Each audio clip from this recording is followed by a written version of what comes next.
If you're interested in a sermon outline, they're at the end of each row, and you can find it there in this salmon/pink color. And you might want to follow along today because I'm going to be offering you some helpful solutions that I have seen work. And so you might want to take notes, or if you're inspired to try something a little different, you can write it down there, but you can find them on the end of every row. I want to read for you Proverbs 19, both verse 8 and verse 11. The one who gets wisdom loves life. The one who cherishes understanding will soon prosper. Every person's wisdom yields patience. It is to one's glory to overlook an offense. One of my favorite websites is called despair.com. You may think that's odd for a preacher to enjoy a website with that name, but the reason I love this website so much is, have you ever seen motivational posters like in a gym or in a doctor's office or in a business complex? You know what motivational pictures are, those posters? Well, these are demotivational posters. They look like a motivational poster, only they say something snarky or ironic or mean-spirited in the bottom where the saying is supposed to be. And the thing I love the most about this company is their slogans. For instance, the tagline of despair.com is, "Motivational posters don't work, ours don't work better." Amen, amen. Well, I feel that way about New Year's resolutions. Resolutions don't work. There's just this publicly known meme where about how long you can keep your New Year's resolutions going. And usually, they start to fade off in early January. It's why even when I do make New Year's resolutions, which sometimes I do, I only make them for January. I just say I'm going to do a month of this, because that's achievable, right? And measurable and attainable. But new resolutions, for the most part, don't work. So today, I don't want to encourage you to have New Year's resolutions. I want to take out the RE, and I just want to do New Year's solutions. No resolutions, just solutions. And I want to offer you some things that I have seen work, either in myself or in other people. And I just want to ask if any of them pique your interest, if you'd be willing to try them. So here's just a laundry list of helpful things I have found that I have seen bear fruit in people's lives before. All right, the first one. A couple years ago, there was a very controversial presidential election. And in the fallout of that, certain people, no matter what they thought of the current president, they tended to migrate to one of two news stations, both of which people who watched the other station thought were propaganda. And in my church that I was serving in at the time, this became a real problem. Not just the occupant of the White House, but the presence of this other news company caused my congregation great heartache and great trouble. So we tried an experiment together, and it was incredible. In fact, it worked so well that I found out just last month that some people are still doing it. And it was a really simple change, which is this: no news and no phone until you have read or listened to something spiritually nourishing. So instead of turning on the TV, instead of checking the tweets on your phone, you don't engage the news until you have done something spiritually nourishing. I know it sounds really simple, but I could not believe how big of a difference it made. So I'll give you what it looked like for me. So normally in the mornings, for those of you who don't know, I'm a dual citizen with Canada. And for years, what I do is when I wake up in the morning, I start my hot water for my French press coffee, and I listen to the Canadian news. That's how I start my day.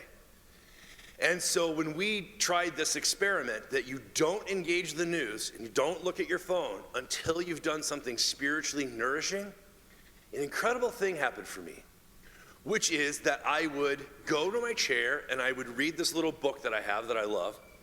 I would just read a page of it and meditate on it for a couple of minutes. It changed the way I listened to the news. So instead of the news being the lens through which I thought about the world, this thing became the lens through which I heard the news. And the difference was magnificent. And so there are some people in my former congregation that are still doing this practice. No news, no phones, until you have done something spiritually nourishing. So if any of you are feeling down about the state of the world, I just want to encourage you, you might want to try this. It's a really good solution to being overwhelmed by the bad news. You remember when the news was like a half hour in the evening?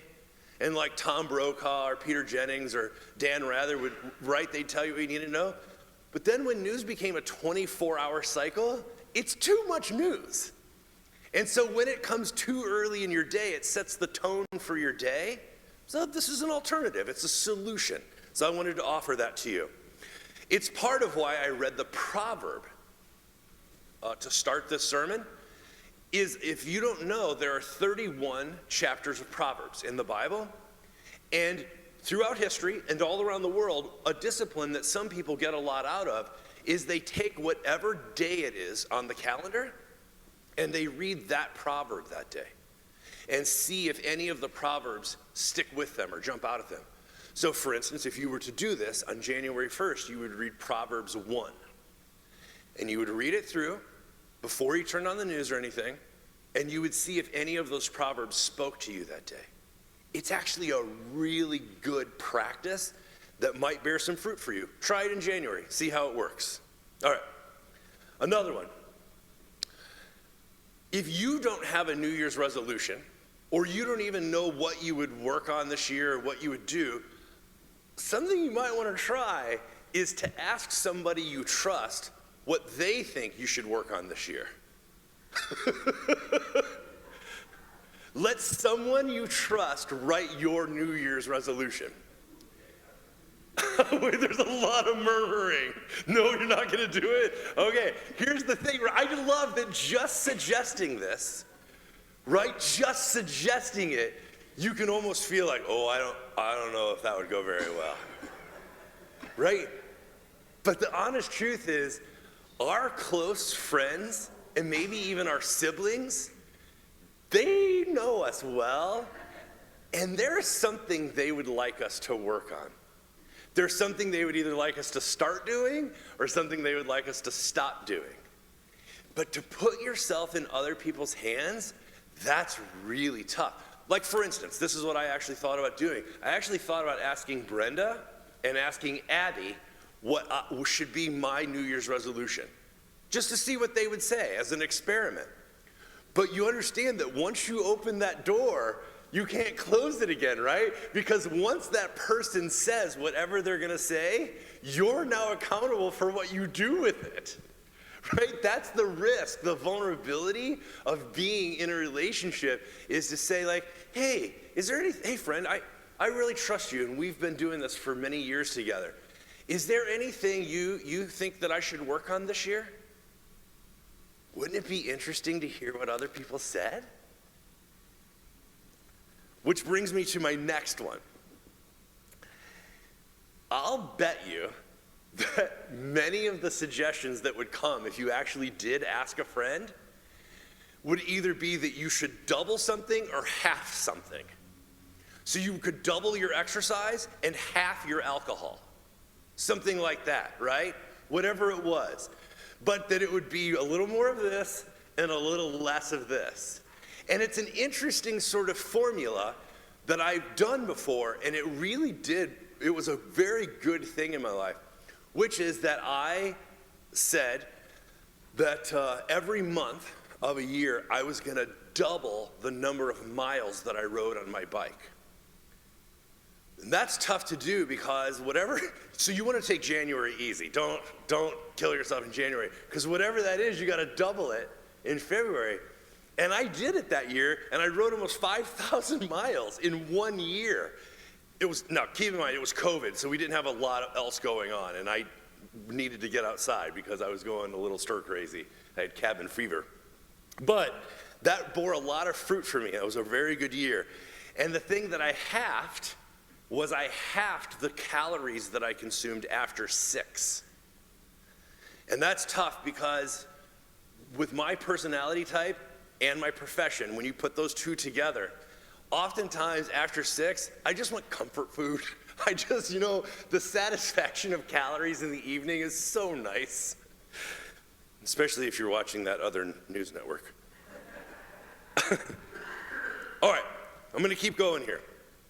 Here's one that I heard about this past year that I think is really relevant to us as a congregation, which is today you would go into your closet at home and you would turn around all of your hangers so that they were, the little hook was facing outward, facing you. And as you wear your garments of clothing, you get to turn the hanger around. And if by this spring, when it turns warm again, God willing, when it turns warm again, anything you haven't worn, you donate to the clothing ministry downstairs, Clothes Helpers. So you turn all your hangers around, and anything that you don't wear the rest of the winter, you don't need. So you donate it. Because I don't know if you're aware of this, right now, right this instant, there are over 200 people on the first floor, and in that pine room, they're giving away, today they'll give away 800 grocery bags of clothes to over 200 people downstairs. Isn't that amazing? So this might be a way for you to begin to declutter, is to just turn around your hangers and sort of keep track, attend to what you actually wear and what you don't. If you don't wear it in a whole winter, you probably don't need it, but there's somebody there who does. And you don't have to go that far. They come here every other Sunday, and they'll gladly take your warm garments that you're not wearing. That seems like an interesting idea to me. All right, next one. I talked about this when I first got here this summer, but some of you weren't here that Sunday because obviously summer travel and everything. So I wanted to revisit this idea. In Matthew chapter 18, Jesus has a principle. It gets called the Matthew 18 principle. And it basically says this: if anyone offends you or sins against you, here's how you handle it. First, you go to them. Before you talk to anyone else to make sure they're on your side or that, right, you're not blowing it out of proportion, the first thing you do is you go to that person. Because the heart here is to try and keep the circle small. That if the offense can be dealt with early, it doesn't blow up into, right, it doesn't leak out and become, make a mountain out of a molehill. So if you're offended by anybody or upset by anybody, first thing you do is go to them. Then, if they are not interested in reconciling with you or apologizing or repenting or whatever it is, that's when you go to someone else and say, would you please come and negotiate between us, right? Would you be willing to do that? Okay, so let me tell you why this is such a fantastic idea. What many of us do is when we're upset about something, the very first thing we do is go and check with someone else. Make sure that they're on our team, and then we go to that person as a dynamic duo, right? And that usually doesn't work very well. People don't like being teamed up on. This is the opposite. You go to that person first, give them the chance to reconcile it before anyone else even knows there's an offense. Then if they don't, or if they're not willing, that's when you go, not to get somebody to back you up. This is the important part. The person you're going to isn't on your team. They're actually negotiating, mediating between you because their heart is for peace and reconciliation. Okay? Then, if that still doesn't work, it's in step 3 that you can make it a corporate, you can bring it to corporate knowledge, that you can tell other people about it. Right? This is the opposite of the internet world that we live in. What happens now, if somebody gets upset about anything, the first thing they do is tell everyone about it. Then they take somebody who agrees with them, and then they go and attack that person, right? And it's complete inverse of Matthew 18. So what Jesus is asking us to do is actually a fantastic, wonderful ancient principle. But the heart behind it is to keep the circle small. So that when Brenda's upset at me, I'm going to use you all day as an example, if that's right. When Brenda's upset at me, if she comes to me first, we might be able to fix it before anyone else even knows I screwed up, right? So that's a grace. That's a grace to me, right? And it allows me to receive that grace in the hopes that whatever it was that I did, whether I knew about it or not, that grace can have an effect and make me a better person through the process, so I'm not embarrassed in front of you all that you know I screwed up again. I screw up a lot, by the way. I mess up all the time. But it's a grace for her to come to me. Then, if we're still not seeing eye to eye, and we go and we say, Rob, will you step in here and help us? We're speaking past each other. Can you help us out? And that way, Rob gets to be an agent of grace and help me hear what I'm just not seeing and help Brenda see my side of it.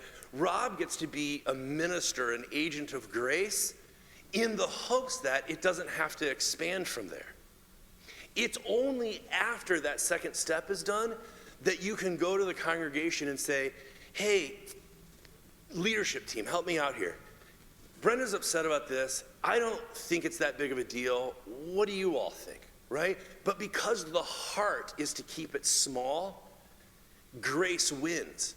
What doesn't work is for Brenda to say, I'm going to embarrass this guy because I'm upset at him, and I'm going to tell everyone about it before he even gets a chance, right? So let me just say this pastorally. And I'll say it from but I'm sure any of you could say the same sentence. If I hear that you're upset at me from somebody other than you, it's not going to go well, or as well as it would if you came to me. I don't want to find out that you're upset from anyone but you, right? Because in relationships, there are going to be problems. Does anyone want to say amen to that? In relationships, there are going to be problems. How we handle those problems opens up possibilities for the future instead of closing down the road ahead. To be people of grace is to give people a chance to correct it before anyone else even finds out there's been an offense. Which leads me to these next two. These are my two favorites. Commit to saying nothing about somebody that you haven't said to them. Say nothing about somebody that you haven't said to them. This is so hard to do because here's what normally happens. Normally we say, well, I would tell them. I mean, if they asked, I would tell them. No. The saying isn't, don't say anything about somebody that you wouldn't be willing to say to them. Say it to them first before you talk to someone else about them. It is such a difficult thing to do because if you're anything like me, and I pray that you're a better person than I am, doesn't it feel so good to gossip about people? It's like intoxicating. It's better than most drugs. It feels so good, especially when you know something that they don't know you know. If you know something about somebody that they don't know you know, oh, that feels good. That feels powerful. It's sort of a buzz that comes with it. But grace says, no. If that person needs gum, don't talk to somebody else about their breath. Buy them some gum. That's grace, right? By the way, that's an actual example. As somebody who drinks a lot of coffee. So don't say anything about somebody that you haven't said to them. And then the last thing sort of in this line is nothing negative by email. I want to say this actually in praise of you as a congregation. I know I've only been here 6 months, but this is the first congregation I've ever had the pleasure of being a pastor of, and I have yet to receive a mean-spirited email. People love sending mean-spirited emails. I don't know if they have too much wine in the evening or if they're up, mulling over something and so they're getting agitated. But almost always when I get a mean-spirited email, it comes after 10.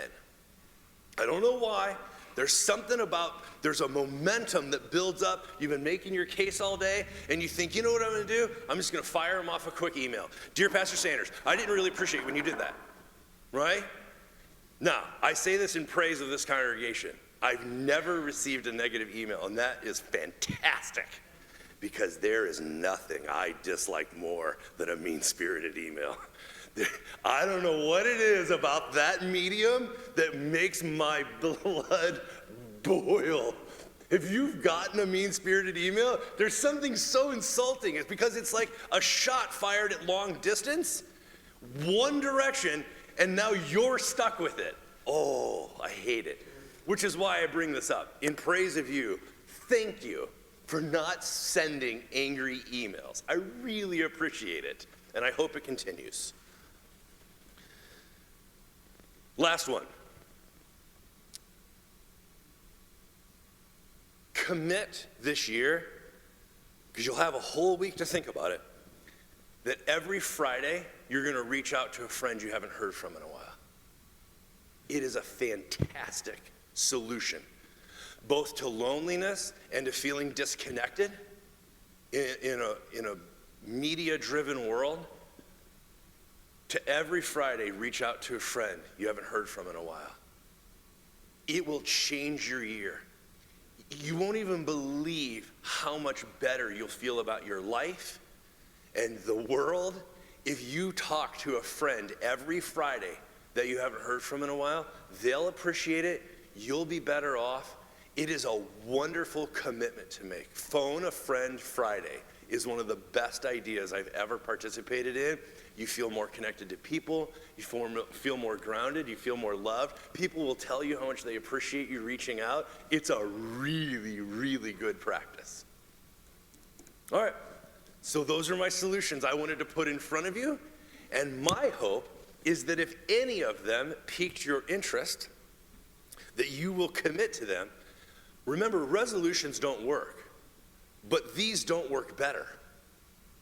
That's what I'm going with. That's going to be my tagline for these. Try them.